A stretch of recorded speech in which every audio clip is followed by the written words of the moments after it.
quede a disposición de ustedes y de todo el curso en docencia web a partir de esta tarde.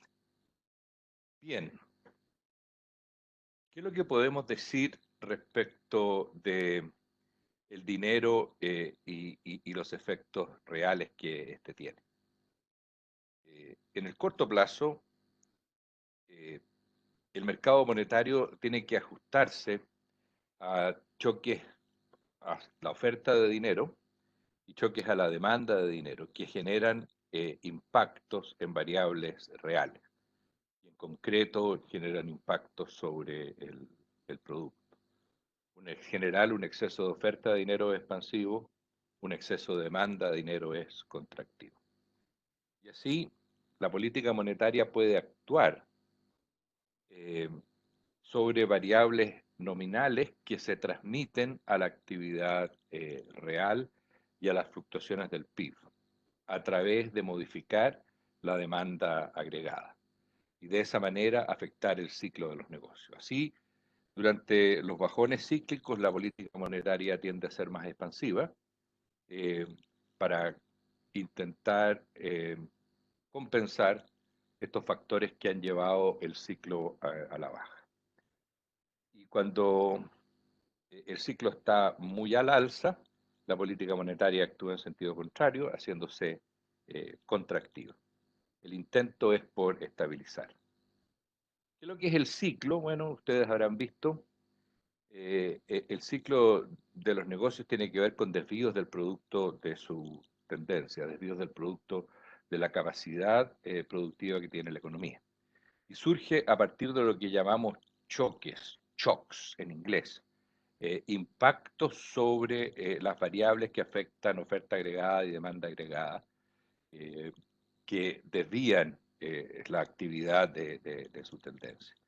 Estos choques pueden ser choques reales, pueden ser choques externos, pueden ser choques financieros, pueden ser choques nominales o monetarios.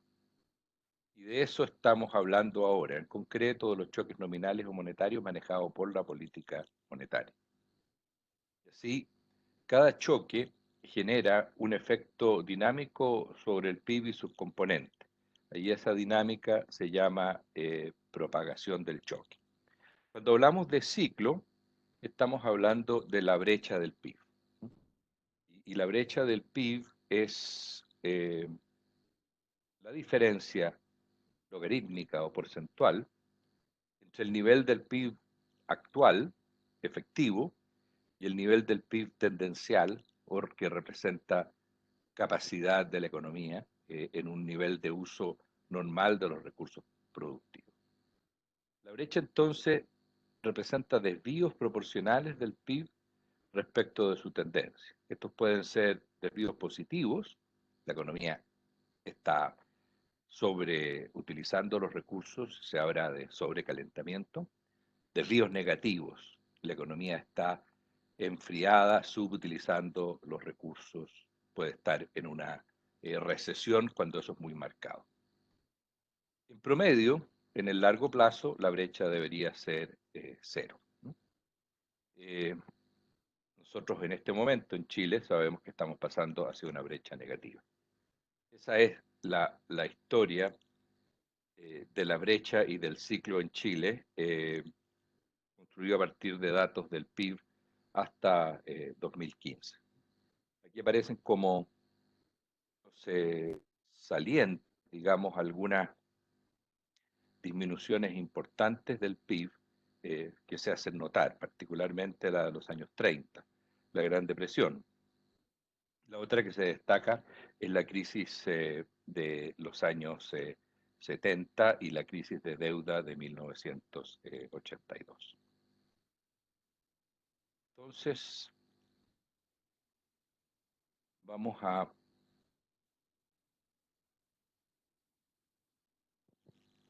La clase está siendo grabada. No, Sofía, el PIB no es, PIB no es siempre menor que el PIB tendencial. La brecha es negativa cuando estamos en un bajón. Hay periodos, como mostrábamos, en que la brecha es claramente positiva, ¿no? Hay periodos de expansión fuerte y la brecha es positiva. En promedio, como digo, la brecha es, es cero. En promedio la brecha es cero. Eh,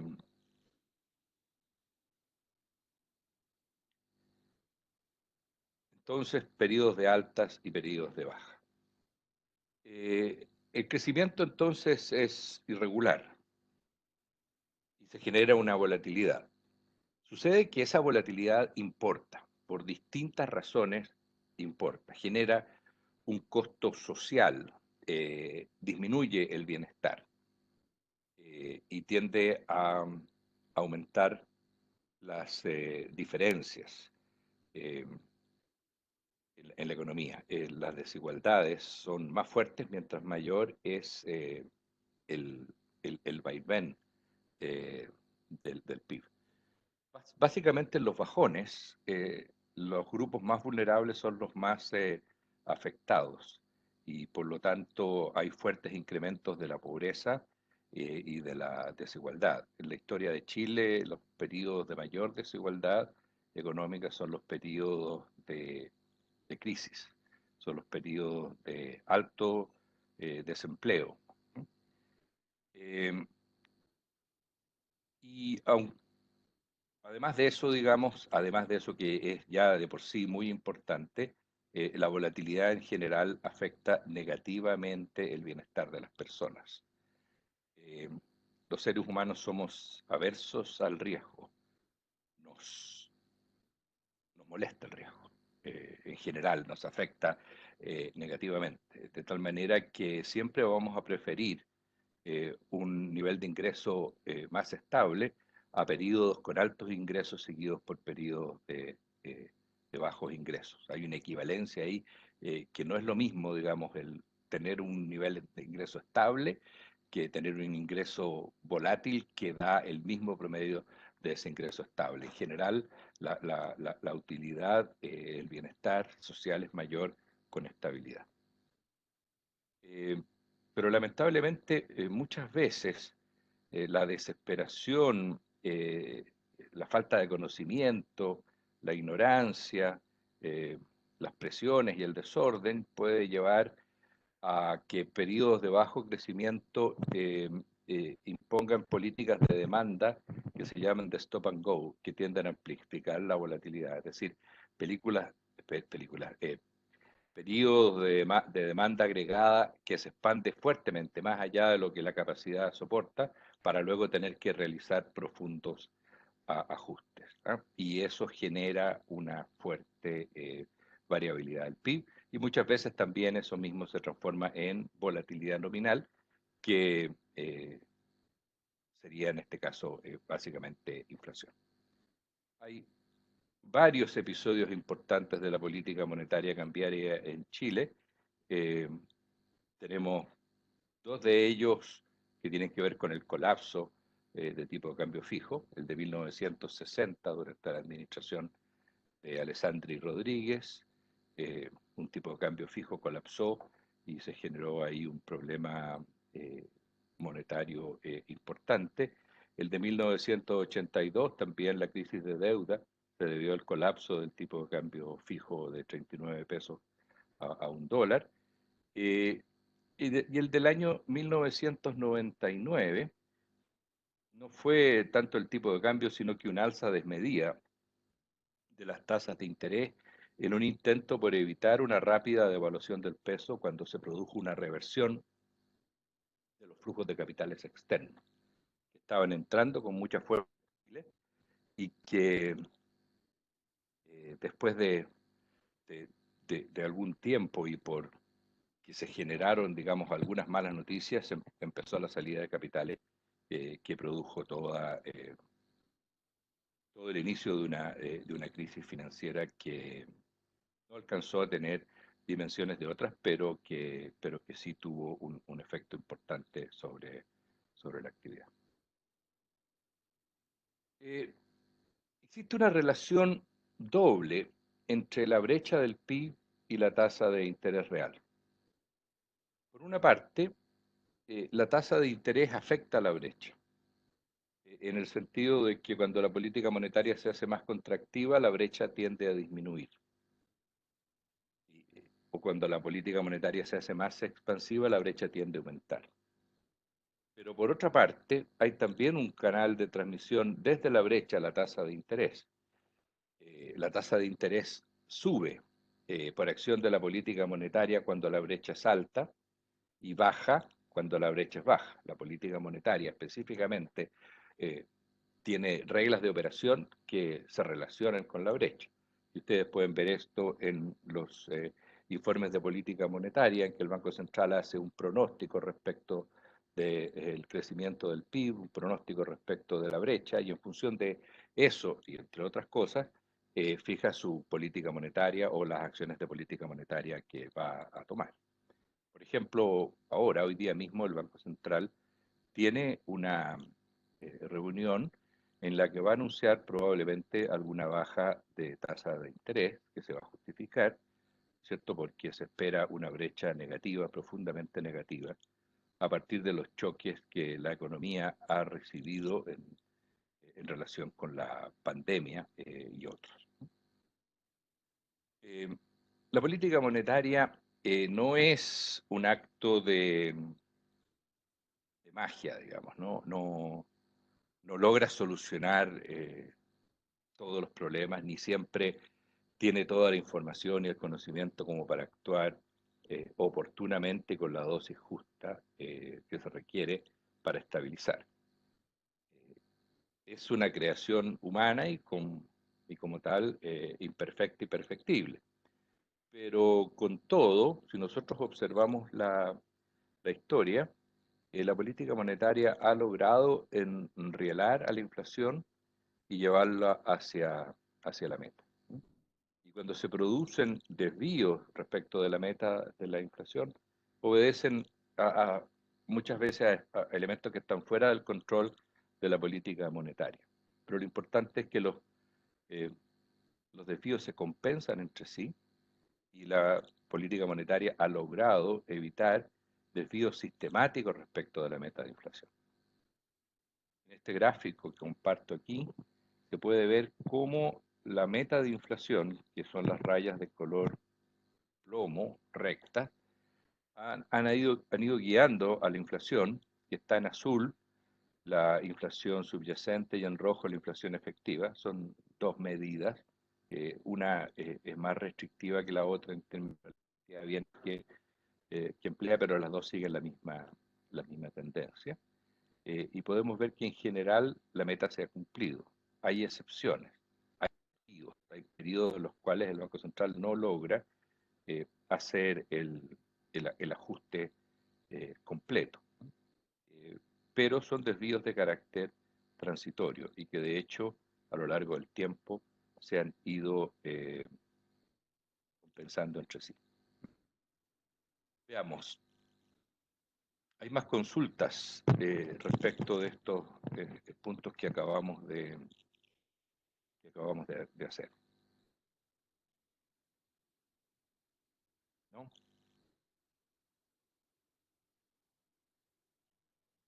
Bueno,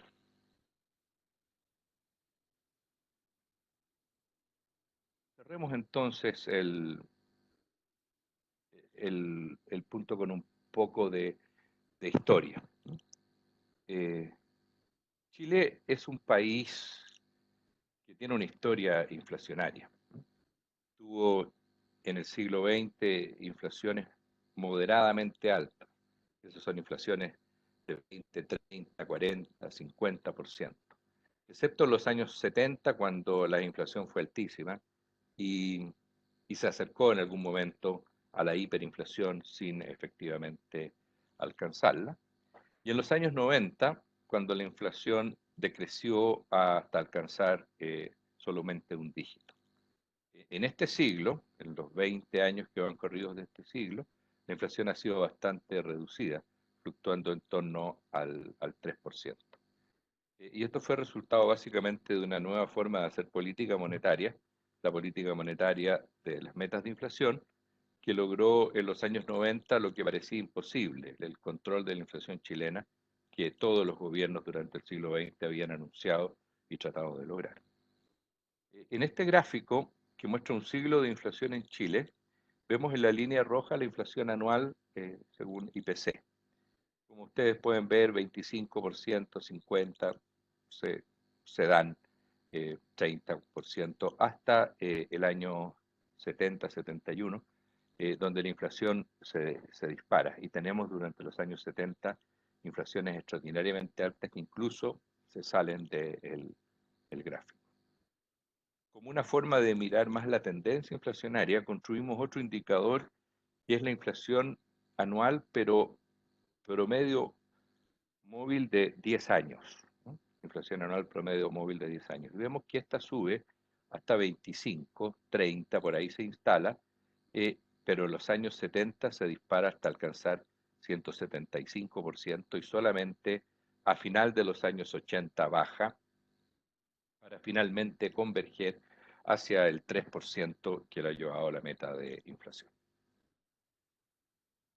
Así, la política monetaria ha mostrado que puede contribuir a la estabilidad macroeconómica por medio de este sistema de metas de inflación, con administración monetaria independiente y sin financiamiento regular al fisco.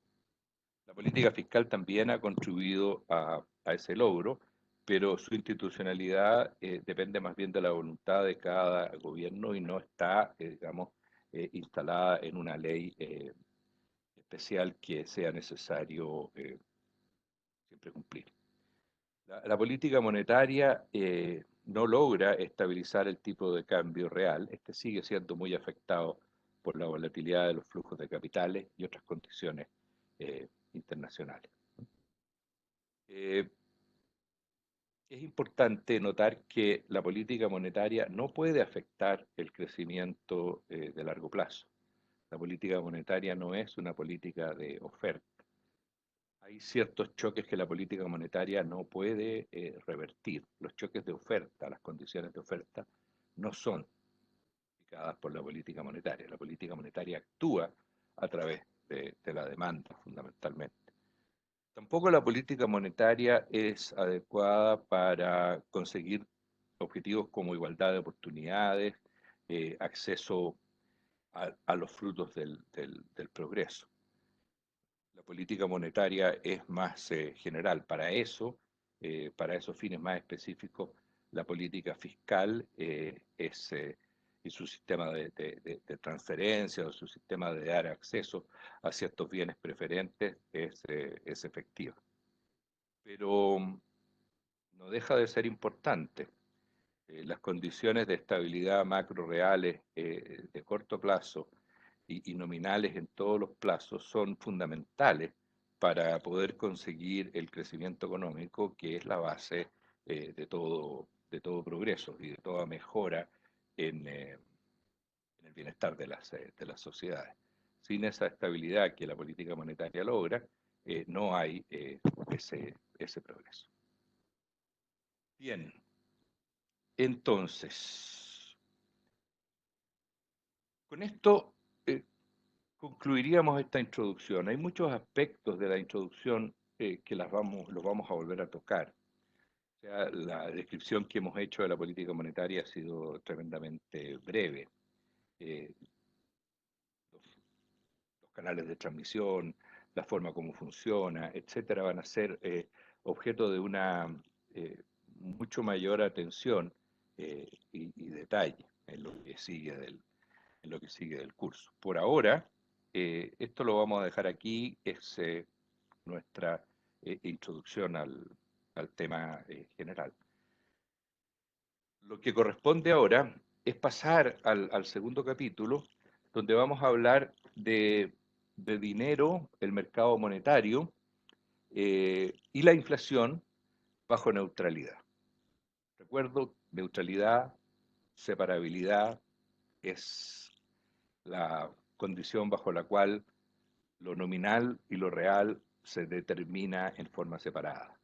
El dinero es neutral en la medida que el dinero no afecta las condiciones reales de la economía. Y en este segundo capítulo vamos a ver tres cosas. Hoy día solamente la parte de la primera. La primera va a ser demanda de dinero, ¿no? La segunda va a ser oferta de dinero. Y la tercera parte va a ser inflación. Entonces ahora vamos a empezar el tema de la demanda de dinero. Ese es el objeto que nos va a preocupar en el resto de esta clase, digamos. Hemos gastado unos 20 minutos, un poco más en cerrar el capítulo 1. Ahora vamos a ir a cuestiones un poquito más complejas que van a requerir su atención, su trabajo y estudio fuera también de la clase. Yo creo que eso es importante para poder completar y seguir esto con cuidado. Algo hemos hablado de qué es lo que es la demanda de dinero. Demandar dinero es demandar un activo, es mantener un activo. Se demanda dinero cuando en la cartera o portafolio de activos de una persona natural o jurídica está el dinero.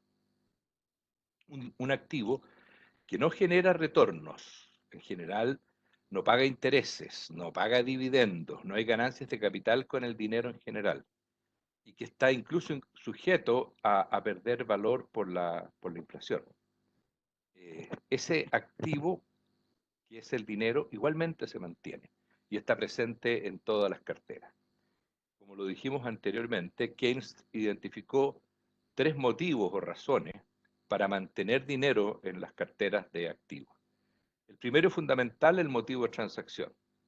Como el dinero facilita transacciones para adquirir los bienes y servicios consumidos regularmente, o en el caso de las firmas, insumidos, utilizados regularmente, incluso el trabajo, el arriendo de maquinaria, la compra de materias primas, se requiere dinero. Y ese es el motivo de transacción. Se mantiene dinero para poder pagar las transacciones habituales de la firma. Y es el motivo fundamental. El dinero es el medio de cambio de aceptación general. Motivo de transacción es motivo central. Pero Keynes incluyó dos motivos adicionales. Uno, el motivo precaución, en cual se justifica mantener dinero como una especie de seguro para hacer frente a gastos o circunstancias imprevistas.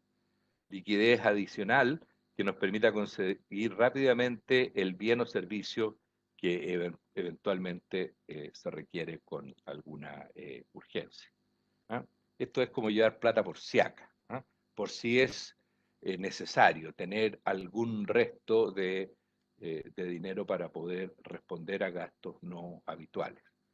Digamos, en viajes uno podría pensar que algo así se hace, digamos, aparte de toda la planificación eh, para eventualidades. Hoy día parecen lejanos los viajes, pero ya volverán, ya volveremos a una situación de mayor normalidad, o de alguna normalidad. El tercer motivo es el motivo de especulación, y este tiene que ver con aprovechar oportunidades, mantener dinero para poder adquirir activos a precios de liquidación, para poder adquirir activos cuando están ellos muy baratos, ¿no? Eso es entonces mantener dinero. Quiero saber si está claro ese concepto.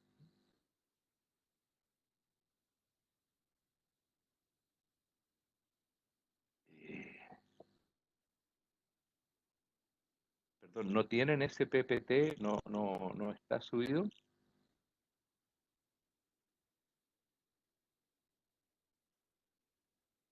Bueno, hay una pregunta anterior. El carácter de independiente del Banco Central, ¿qué tan importante ha sido en los objetivos de meta de inflación? Yo creo que es fundamental. eh, yo creo que eso es fundamental, porque la institución monetaria tiene que estar dedicada a obtener esos resultados, porque si está supeditada eh, a otros fines, su posibilidad de conseguir la meta inflación se reduce notablemente. Los gobiernos tienen todos sus propios objetivos y no necesariamente esos objetivos tienen una visión de mediano o largo plazo asociado con la mantención de la inflación. Y así se ha visto, digamos, de que, y lo vamos a ver en algunos modelos más adelante, de que sin una independencia y sin una meta de inflación se tiende a tener un sesgo pro-inflacionario. Cualquier financiamiento además de déficit fiscal puede hacer que la política monetaria se haga dependiente de la política fiscal y entonces en algún momento pueden llegar a tener objetivos distintos.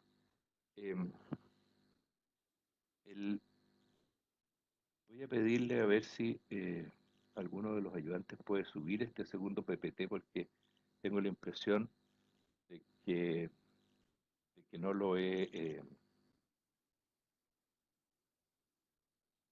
no lo he subido no lo he subido, perdón, a esta cuestión, ¿cómo se llama? La docencia web. Así que se lo voy a mandar a los ayudantes la segunda unidad para que lo suban y ustedes pueden contar con él. Mis disculpas. Ahí está ese seguro. Y lo voy a seguir compartiendo acá, de tal manera de que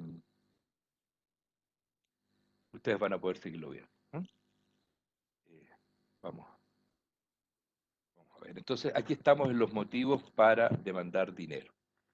Y vamos a ver algunos modelos de demanda de dinero que se inspiran un poco en estos motivos y que ilustran la importancia del dinero y de mantener dinero. El primer modelo es el modelo de transacciones de Baumol-Tobin. Este modelo justifica tener dinero por costos de transacción. Es un modelo relativamente simple, pero hay que encontrarle el lado. No es evidente en un primer momento, así que traten de verlo completo primero,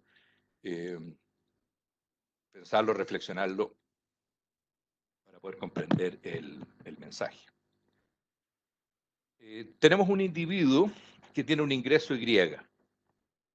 Este individuo gasta completamente su ingreso en cada periodo.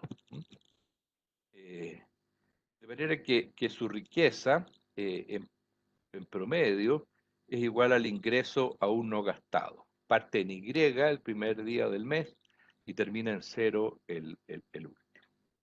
Por lo tanto, su riqueza promedio es Y partido por 2, si pensamos que gasta en forma regular a lo largo del mes. En general se dibuja esto como una recta, digamos, de pendiente negativa en que va bajando la riqueza en el curso del mes. Y luego viene el otro mes, la riqueza vuelve a ser Y y vuelve a bajar a 0. Cada mes la riqueza en promedio es Y medio y por lo tanto a lo largo de todo el año la riqueza es Y medio. Ahora, esta persona, eh, señor, señora, señorita, no sé, esta persona tiene que decidir cómo dividir su cartera entre dinero, que le permite transar, y un activo financiero que es alternativo al dinero, digamos un fondo mutuo, F, que puede mantener en el banco y que gana una tasa de interés nominal I. Eh, Al recibir su ingreso lo deposita en este fondo mutuo, de manera que la cantidad de este que mantiene depende del número de veces que, bueno, va al banco a retirar el dinero con el que puede gastarlo, ¿no? Y cada ida le cuesta Z. Hoy día, en la era digital, lo podemos hacer a través del computador. No tenemos que ir al banco. Pero igual eso tiene un costo.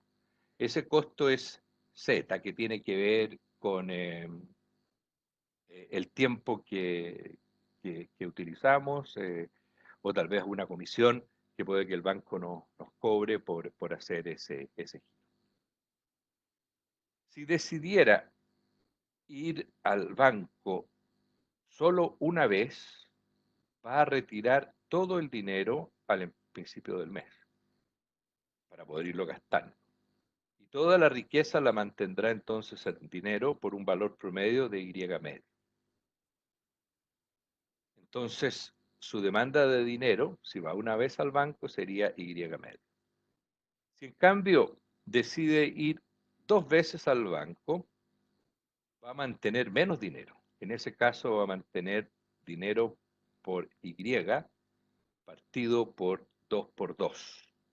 En realidad, la demanda por dinero es Y partido por 2n, 2 por n, donde n es el número de veces que va al banco o el número de veces que hace giros en el cajero automático o desde la casa, no sé, el número de veces que transforma eh, ese fondo mutuo en dinero.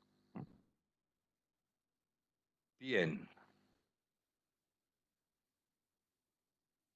hay preguntas. Gracias, Benjamín, por subir el PPT en docencia. ¿Hay preguntas o hasta aquí vamos bien con Bomol Tobin? Bueno, parece que están un poco sorprendidos. Entonces el problema que tiene que enfrentar este, esta persona eh, es minimizar el costo que le significa demandar dinero. Esto forma parte, ¿no es cierto?, del core mismo de la economía. Nosotros somos una disciplina que está basada en esta idea de la optimización condicional. Hacerlo lo mejor posible bajo las condiciones vigentes. Entonces el problema es minimizar, hacer mínimo el costo que significa demandar dinero, dado los valores de la tasa de interés I, el producto o el ingreso Y, y del costo de ir al banco o de retirar dinero, Z. Esas son las variables que están dadas en el problema. La variable de decisión es N, el número de veces que se va al banco. Esa es la variable con que vamos a optimizar para minimizar el costo. Pero primero tenemos que definir el costo. Y el costo total tiene dos elementos. Por una parte, tiene el costo de el interés perdido por mantener dinero. Recordemos que la alternativa del dinero es un fondo mutuo que rinde una tasa de interés I. Por lo tanto, mientras más dinero se mantenga, mayor va a ser el interés dejado de ganar. Y ese costo es I por la demanda de dinero, Y partido por 2N, por la cantidad de dinero mantenido. I por Y partido por 2N. Y el segundo elemento de costo es el costo de ir al banco o el costo de hacer los giros, N por Z. Número de giros N por Z, el costo de cada giro. Y bueno, esa es la expresión para el costo total. Lo que tenemos que hacer matemáticamente lo sabemos, condición de primer orden, derivar respecto de la variable de decisión n e igualar a 0. Y ahí está, el resultado, ¿no es cierto? Menos 2i por y partido por 4n cuadrado. Eso es lo que resulta de derivar la primera parte. Y la segunda parte es z. La derivada de n por z es z. Igualamos a 0 y despejamos n. Y obtenemos esta raíz cuadrada. Esta raíz cuadrada que nos dice que el n óptimo es la raíz de i por y partido por 2z. Y así obtuvimos una primera demanda por dinero. ¿Por qué? Porque la demanda por dinero es y partido por 2n estrella, reemplazamos el valor de n estrella, el n óptimo, y se obtiene después de hacer algunos despejes algebraicos relativamente simples, que la demanda por dinero es la raíz de y por z partido por 2i. Entonces escucho consultas. ¿Por qué la demanda forma parte del costo total? El costo alternativo de mantener dinero. Cuando cualquier persona, empresa, institución mantiene dinero, deja de ganar intereses. Ese es el costo de mantener dinero básico. Los intereses que se dejan de mantener. Por eso la demanda forma parte del costo, porque hay un interés que se deja de ganar mayor, mientras mayor sea la cantidad de dinero que demandamos. De hecho, si toda la riqueza la mantenemos en dinero, se pierden todos los intereses que habría sido posible de ganar. Es un costo alternativo, ¿no? Son ingresos que dejamos de recibir por mantener dinero. Y se justifica hacerlo porque el dinero presta otros servicios, los servicios de transacción, los reduce los costos de transacción. Y por eso estamos dispuestos a pagar ese costo, ¿no? Lo minimizamos, como lo muestra este resultado, ¿no? Lo minimizamos, pero minimizar no quiere decir anular o hacer cero. Se minimiza dentro de lo que es posible. Y es muy importante que entendamos frente a cada problema cuáles son las alternativas objetivas que tenemos. Y por mucho que nos dé rabieta, pataleta o lo que sea, van a ser esas, las mismas alternativas las que están ahí disponibles. Y eso es lo que tenemos que tratar de entender con estudio, con, con, con inteligencia y tratar de minimizar, de reducir en la medida de lo posible. Bueno, esta ecuación de demanda por dinero que hemos obtenido de la raíz cuadrada, la podemos linealizar aplicando el logaritmo. ¿Ah? Y nos queda que el logaritmo de m es un medio del logaritmo de y más el logaritmo de z, menos el logaritmo de 2 menos el logaritmo de i. Y eso es lo que nos queda como la función de demanda de dinero. Y podemos hacer algunas cosas interesantes, ver cuáles son las elasticidades. Y como ustedes saben, la elasticidad es la derivada logarítmica de la demanda, en este caso de dinero, respecto de la variable en cuestión que nos interesa. Respecto del ingreso, la derivada logarítmica es un medio. Elasticidad de ingreso, un medio. Respecto de Z, el costo unitario de cada giro, la elasticidad es un medio. Y respecto de la tasa de interés, la elasticidad es también un medio, pero no más un medio, sino que menos un medio. Aquí lo importante, la elasticidad de la demanda por dinero es positiva respecto del ingreso. Mientras más ingresos tengamos, más dinero demandamos. Y la elasticidad de la demanda de dinero es negativa respecto de la tasa de interés. Mientras más alta sea la tasa de interés, menos dinero demandamos, ¿no?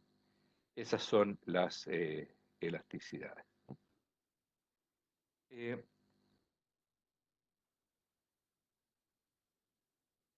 Yo creo que eso es en lo fundamental. Lo otro que se podría agregar y que se trata aquí en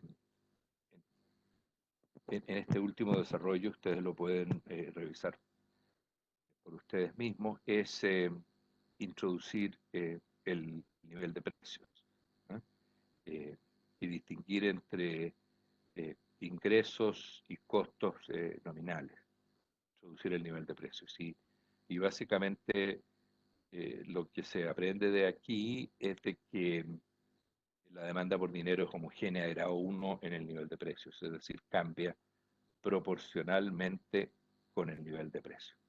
En realidad, lo que demandamos no es dinero nominal per se, sino que es dinero real, saldos monetarios reales que tienen una cierta capacidad de hacer transacciones reales. De tal manera que si el nivel de precios se duplica, la demanda por dinero nominal se duplica. Eso es general. Siempre la elasticidad respecto al nivel de precios de la demanda por dinero es 1. Y este sería entonces el modelo de Momol-Tobin. Se pueden hacer ejercicios, ¿ah? Y espero que en ayudantía hagan algunos ejercicios. Este es un modelo muy antiguo, pero que capta un poco lo esencial que se quiere transmitir respecto de la demanda por dinero. ¿Para qué se demanda por dinero? Para reducir costos de transacción. ¿Ah? ¿Y qué costo tiene demandar dinero? Bueno, el costo básico de demandar dinero tiene que ver con el interés que se deja de ganar al demandar.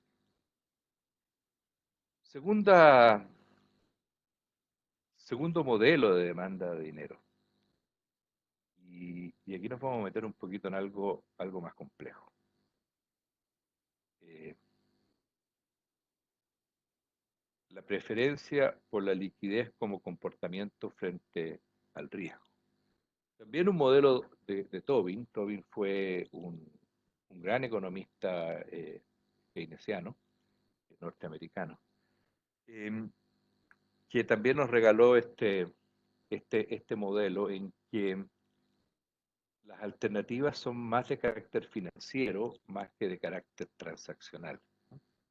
Eh, en este modelo, las personas tienen que, o las empresas, tienen que elegir entre mantener dinero o mantener bonos cónsols, bonos perpetuos, considerando que la tasa de retornos que ellos pagan incluye un interés y una ganancia de capital. El retorno de esos bonos termina siendo I más G. Un cónsol es un bono que paga, digamos, una unidad en forma perpetua.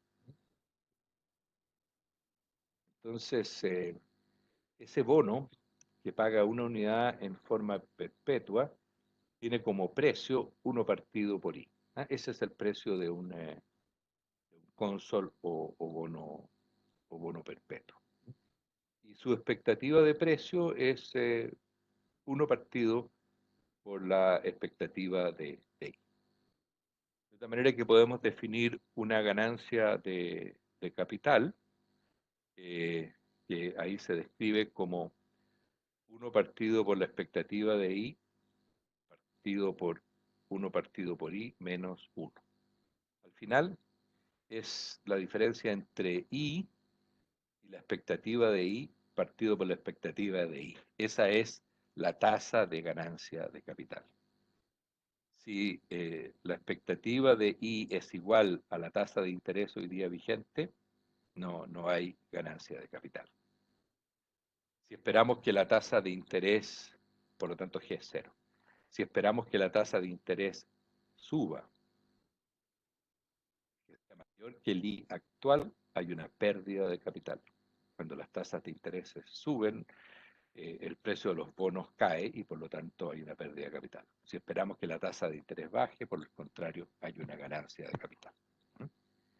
Entonces, para tasas efectivas muy bajas, la ganancia de capital puede ser muy negativa y para tasas muy altas muy positiva, ¿no? Cuando los intereses tienden a normalizarse. Ahora bien, esa ganancia de capital se define como una variable aleatoria que tiene valor esperado cero y una desviación estándar sigma g. Bien, hasta ahí la descripción del activo bono perpetuo. Vamos. Por supuesto que el dinero no paga intereses, ¿no? Y esa es la alternativa. La cartera de activos considera a uno, proporciona a uno de dinero que no paga interés y a dos de bonos Consol que pagan este I más G. Por supuesto que a uno es uno menos a dos. El retorno de la cartera, R en mayúscula, es A2 por I más G. No aparece para nada la tenencia de dinero en el retorno. ¿Por qué? Porque el dinero no genera ningún retorno. El valor esperado de ese retorno, expectativa de R, es A2 por I, porque la expectativa de G es cero. Y el riesgo de la cartera se mide por la desviación estándar del retorno, SR, que es A2 por sigma G. Sigo. Y acá tenemos que utilizar una función de utilidad especial, una función de utilidad esperada, que se expresa como función del retorno esperado y del riesgo, donde B de E de R es la función de utilidad elemental entre riesgo y retorno, que se supone una función cuadrática. Y entonces, si reemplazamos esa función de utilidad cuadrática, vamos a tener algunos, algunos puntos que sustituir en la función de utilidad esperada, a la cual se llega a través de una serie de Taylor. Esto se pone algo complejo, pero no me interesa la complejidad matemática, sino que podamos captar lo fundamental del concepto. BDR, que es el nivel de utilidad, es función de la tasa de retorno, R y R cuadrado. Esa es la función de utilidad cuadrática. B' de R es la primera derivada de esa función y es B menos 2C por R. Y B segunda de R, que es la segunda derivada de la función de utilidad, es negativa, es menos 2C. Y la función de utilidad cuadrática, lo interesante tiene que a partir de la tercera derivada ya es cero. Podemos hacer entonces un reemplazo de esa función de utilidad elemental cuadrática en la función de utilidad esperada y obtener algo relativamente sencillo que depende de I cuadrado y de sigma cuadrado G. Una función de utilidad que depende del retorno al cuadrado, de la tasa de interés, perdón, de la tasa de interés al cuadrado y de la desviación estándar de la ganancia de capital. La utilidad esperada se maximiza por la selección de A2, la parte del portafolio que se mantiene en activos Conso. Obtenemos las condiciones de primer orden y podemos obtener finalmente la solución de la ecuación para A2. A2, la proporción de la cartera de bonos que se mantiene, perdón, la proporción de la cartera que se mantiene en bonos, depende de la tasa de interés, depende del riesgo de los bonos. Voy a parar aquí porque no sé si hay alguna consulta o están lo suficientemente perdidos como para no tener ninguna. Parece. Bueno, esto, la verdad que todo el desarrollo tiene sus complejidades, ¿no? Y cuesta encontrar el resultado, pero veamos, veamos lo fundamental. Creo que lo importante es lo siguiente. Eh, la proporción de la cartera que se mantiene en bonos tiene una respuesta positiva a la tasa de interés. Eso es fundamental.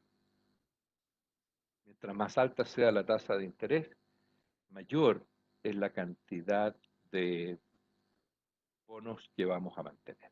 Y por lo tanto, menor es la cantidad de dinero.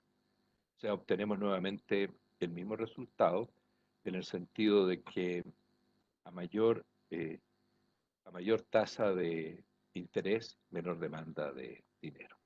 Recordemos que a 2 es la demanda de bonos y a 1, que es 1 menos a 2, es la demanda de dinero. Ese es el primer resultado. La respuesta de la tasa de interés, la respuesta a la tasa de interés de la demanda de bonos es positiva. Eh, el otro resultado que también es importante tener en cuenta es que la respuesta de la demanda de bonos al riesgo, a la volatilidad, así, a la volatilidad del retorno de los bonos es negativa. Mientras más riesgo, menos bonos se demandan. Y por lo tanto, mientras más riesgo, más dinero se demanda. Y en ese sentido, la demanda por liquidez resulta de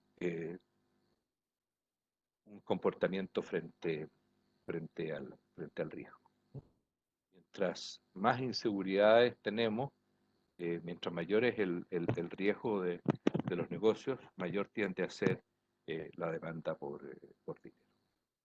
Y, y ahí aparece entonces la ecuación resultado, donde la demanda por dinero es igual a la riqueza total por 1 menos PI partido por 2C sigma cuadrado G más I cuadrado. Ahí claramente la respuesta a la tasa de interés es negativa, lo pueden comprobar, y la respuesta de la demanda por dinero al riesgo es positiva. Es positiva. Ese es el modelo de Tobin de carácter financiero, de los cuales se ha derivado muchas cosas en las finanzas, pero que sirve para entender la demanda de dinero como comportamiento frente al riesgo. Entiendo que tiene complicaciones más o menos importantes, pero igualmente creo que pueden aproximarse a eso. Eh, yo creo que es bueno saber las matemáticas. El ideal sería que pudieran derivar ustedes el modelo, pero no es mi énfasis. Yo entiendo que este curso tiene que focalizarse en poder entender el contenido económico más que el proceso de derivación matemática. Por lo tanto, no es en eso donde vamos a poner nuestra mayor atención, ¿eh? Idealmente lo deberían entender. Ahora, yo entiendo que hay modelos que tienen complicaciones extras y este es uno de los casos, en los cuales no vamos a poner demasiado énfasis. Pero lo que sigue, ahora sí, este modelo, este modelo sí que lo tienen que manejar porque es como, es como una aplicación de la microeconomía. Dinero en la función de utilidad. ¿Cómo justificar la demanda de dinero? sea, primero lo vimos por costo de transacciones, después lo vimos por comportamiento frente al riesgo en una cartera de inversiones, y en tercer lugar lo ponemos en la función de utilidad. Aparece una función de utilidad intertemporal. Vamos a pensar en solo dos periodos. Esto está basado en el trabajo de Jack Hirschleifer, que fue también un famoso economista, que no alcanzó el premio Nobel, pero hizo muchas contribuciones básicamente rescatando el, el trabajo de un economista clásico muy importante, Irving Fisher, que se había perdido un tanto por, por los problemas que él tuvo durante la Gran Depresión. Pero rescató el trabajo de Fisher y lo continuó ampliando, Hirschleifer. Y entre las cosas que nos entregó es este modelo que está en su libro, que debe ser del año 1970 o 70 y tanto, es una cosa antiquísima para ustedes, eh, y en este libro él presenta el dinero dentro de la función de utilidad. No es el único que lo ha hecho así, pero tal vez uno de los más antiguos. ¿Qué quiere decir dinero dentro de la función de utilidad? Nosotros aceptamos que el consumo, que la canasta de consumo del periodo 0 y del periodo 1 está en la función de utilidad porque entendemos que los bienes de consumo satisfacen necesidades y al satisfacer necesidades aumentan el bienestar, eliminan carencias y por lo tanto hacen a la persona sentirse mejor. Pero por el dinero es la función de utilidad. No es que la gente coma dinero, ni se bañe en dinero, como ese personaje de historietas de mi época, Rico MacPato, hacía, digamos. Se bañaba entre billetes y monedas. No. La idea aquí es que el dinero otorga servicios que dan bienestar, porque básicamente liberan tiempo. Liberan tiempo y por lo tanto ese es un tiempo adicional que tenemos para poder hacer otras cosas, que si no tuviéramos esa cantidad de dinero tendríamos que comprometerlo para realizar las transacciones. Al facilitar las transacciones el dinero eh, aumenta la utilidad. Entonces, C es consumo y M son saldos monetarios reales de los periodos 0 y 1. La restricción presupuestaria real del periodo 0 indica que el ingreso real, que suponemos que es el ingreso permanente, igual los dos periodos, Y, se asigna a consumo, P0, C0, o a mantener dinero, M0, o a mantener bonos, B0. Los bonos pueden ser positivos si ahorramos o negativos si nos endeudamos. Por lo tanto, P0, C0, el consumo, más M0, el dinero que mantenemos, más B0, los bonos que mantenemos, tiene que ser igual al ingreso por P0. P0 es el nivel de precios del periodo inicial. Y podemos despejar aquí B0 y dejarlo tal como se muestra ahí. Los bonos generan retornos nominales, de tal manera que B1 es igual a B0 por 1 más I. De manera que, o sea, si alguien mantiene B0 de bonos, va a tener un pago de B1 en el periodo siguiente. Al revés, si alguien tiene valores negativos de bonos inicialmente, va a tener que pagarlos al segundo periodo. Hay una restricción presupuestaria del periodo 1, que es la que ahí se señala. El consumo del periodo 1 más el dinero que se mantenga en el periodo 1 tiene que ser igual a los bonos del periodo 0 y los intereses que ellos generan, el dinero del periodo 0 y el ingreso del periodo 1 multiplicado por los precios del periodo 1.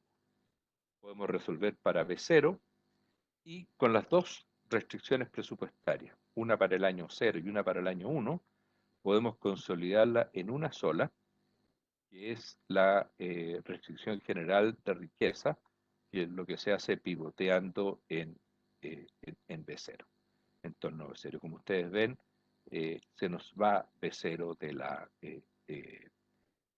restricción presupuestaria, que queda en función del ingreso, del consumo y de la tenencia de dinero. Y de la tenencia. Bien, ¿cómo vamos hasta aquí?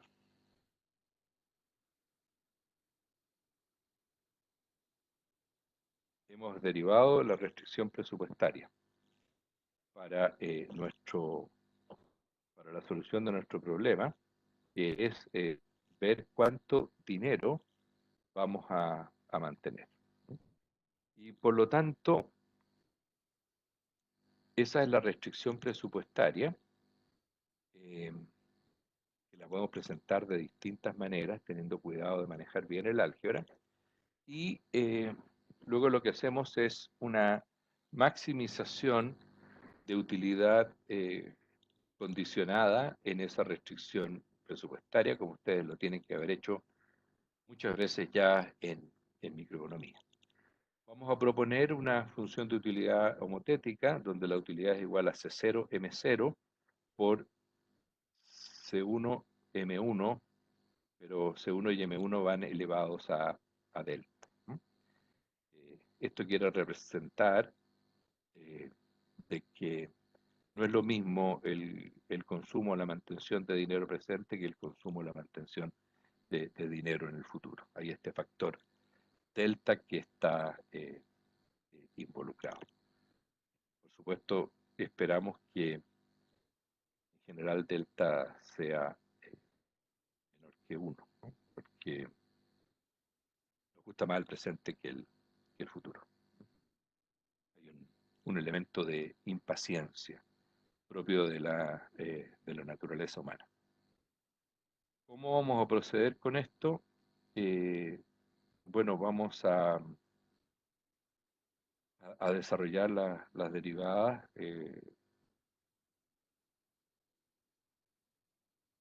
la maximización condicional.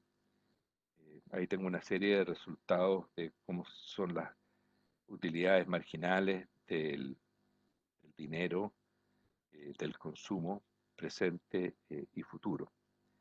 Eh, y cuáles son los equilibrios que vamos a conseguir.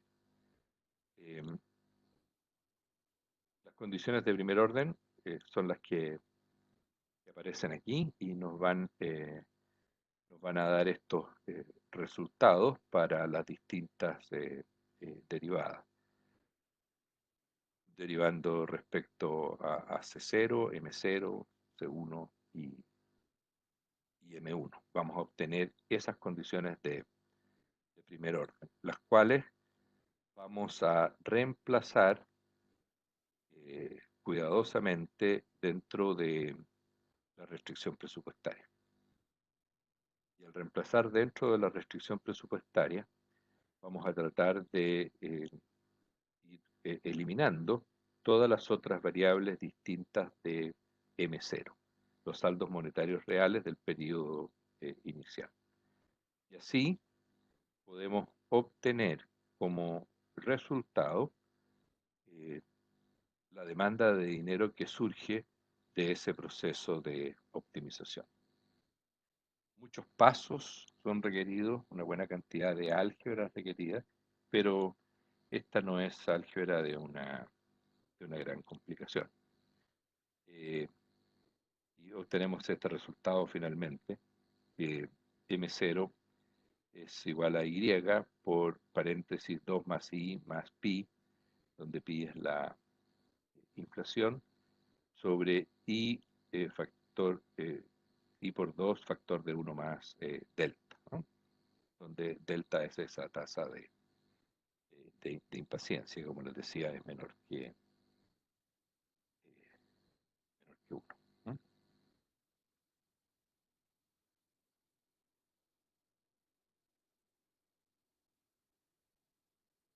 De la demanda de dinero que hemos que hemos obtenido, podemos encontrar propiedades que son relativamente generales. En primer lugar, que la respuesta de la demanda por dinero al producto es positiva, y en este caso, más aún, la elasticidad es igual a 1. En segundo lugar, que la respuesta de la demanda de dinero a la tasa de interés es negativa. La elasticidad es algo más compleja, pero es negativa. La demanda por dinero depende eh, positivamente con elasticidad unitaria del ingreso y negativamente de la tasa de interés. Y ese es el segundo resultado. Esto es el segundo resultado de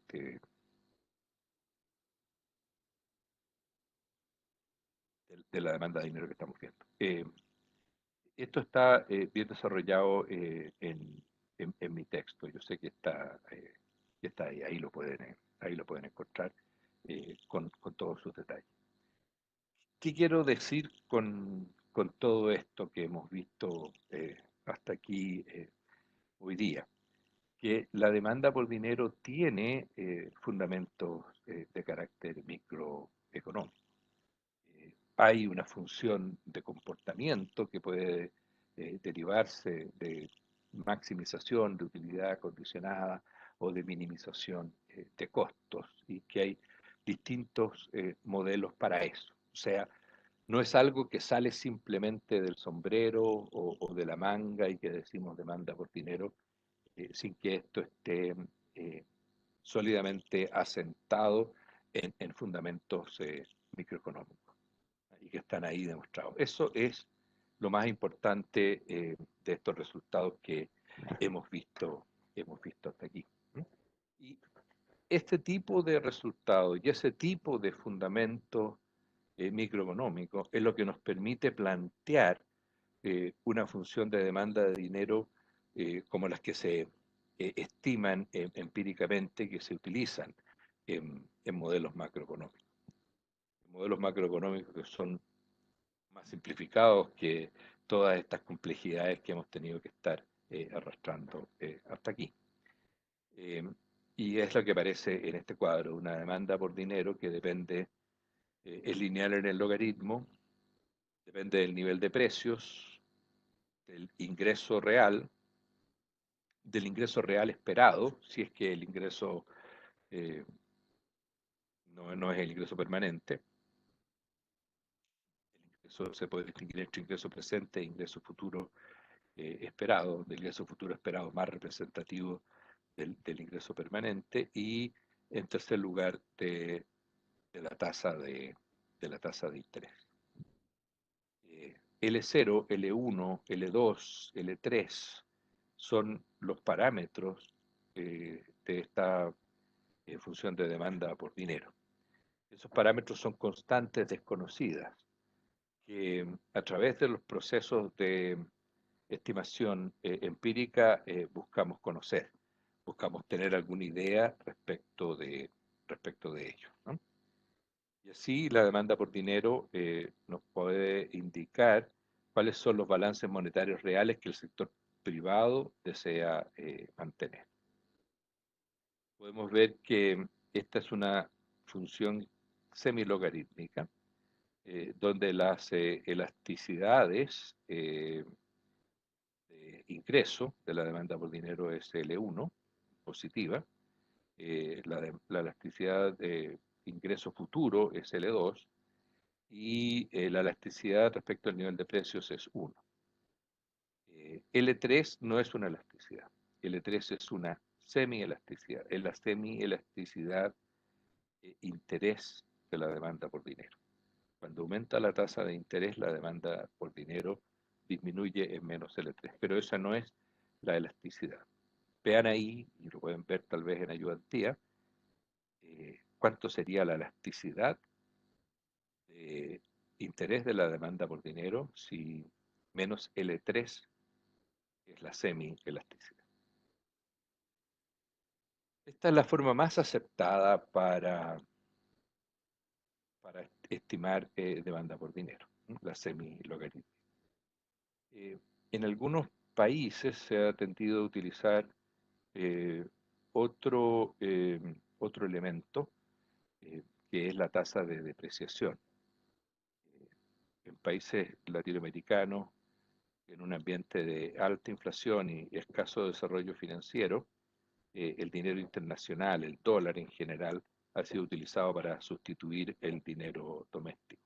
De manera que en las demandas por dinero de esos países aparece muy fuertemente el factor dólar a través de una tasa de depreciación que puede reemplazar a la tasa de interés como costo de mantención eh, de dinero. En Chile no es ese el caso. En general, eh, la tasa de interés nominal es lo que funciona y la tasa de depreciación tiene poco que ver con demanda por dinero.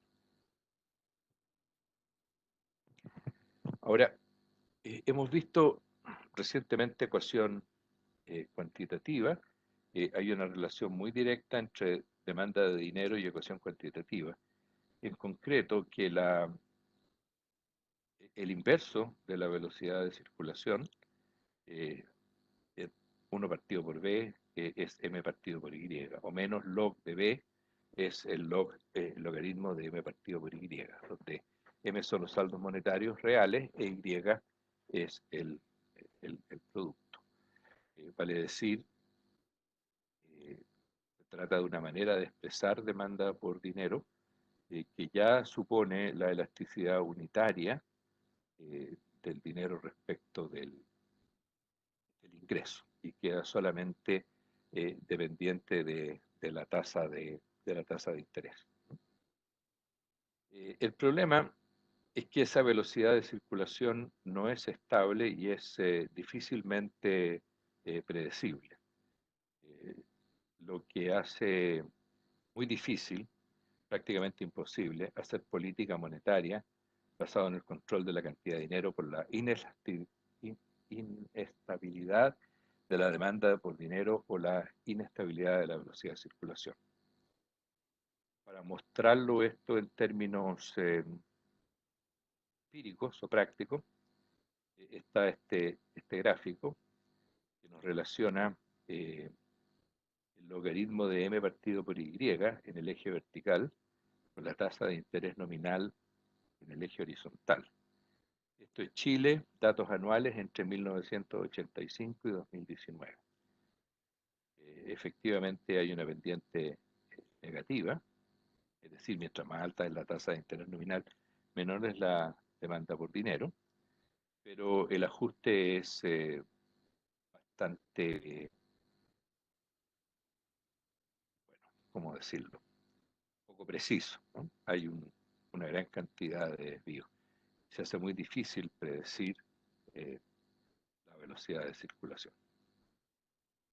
Bien, ¿qué consultas hay entonces respecto de demanda por dinero? Ustedes debieron haber visto algo de esto ya antes de la clase, al preparar la clase, porque los textos donde esto aparece están citados ya en el programa. Así que se los recuerdo. ¿Qué consultas o comentarios tienen antes de cerrar? ¿Cuál es la última conclusión que podemos presentar respecto de demanda por dinero? Bueno, lo último que podemos presentar como conclusión es de que la demanda por dinero es una función del producto actual esperado de la tasa de la tasa de interés. Eh, es una función que no es particularmente estable. Eh, en la práctica se ha mostrado difícil de predecir, y eso lo atribuimos al proceso de desarrollo financiero, al cambio en la tecnología de transacciones, que significa una alteración, cambio, mutación de los parámetros. Y es un proceso relativamente errático, con cambios discretos, no predecibles. Se hace muy difícil, aun contando con los mejores modelos y las mejores estimaciones, de anticipar cuánto va a ser la demanda por dinero real, aún haciendo los ajustes que ahí se presentan, donde hay un ajuste rezagado de los saldos monetarios reales, etc. Los cambios no son regulares, ¿no? Y por lo tanto la demanda por dinero no es estable, lo que tiene ciertas implicancias para la forma como se puede hacer política monetaria. En términos de un dibujo, ustedes dibujarían la demanda por dinero como una línea que se desplaza de manera que es difícil de anticipar. Y por lo tanto, el equilibrio monetario, para cualquiera sea la oferta, puede verse muy alterado por cambios en la demanda por dinero. Bien.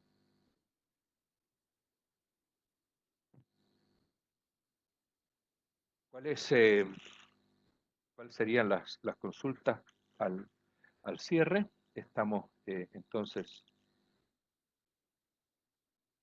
terminando la clase de hoy, que ha sido sobre demanda por dinero, y hemos avanzado los distintos modelos y la demanda por dinero empírica, que la vamos a incorporar luego de nuestros análisis del mercado monetario, cuando hayamos completado algunas ideas respecto de oferta. ¿Alguna consulta? ¿Alguna petición?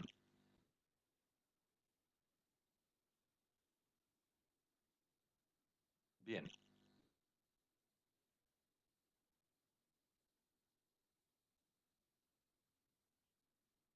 Vamos a tratar de ir actualizando el calendario del programa en la medida de lo posible, pero eh, se nos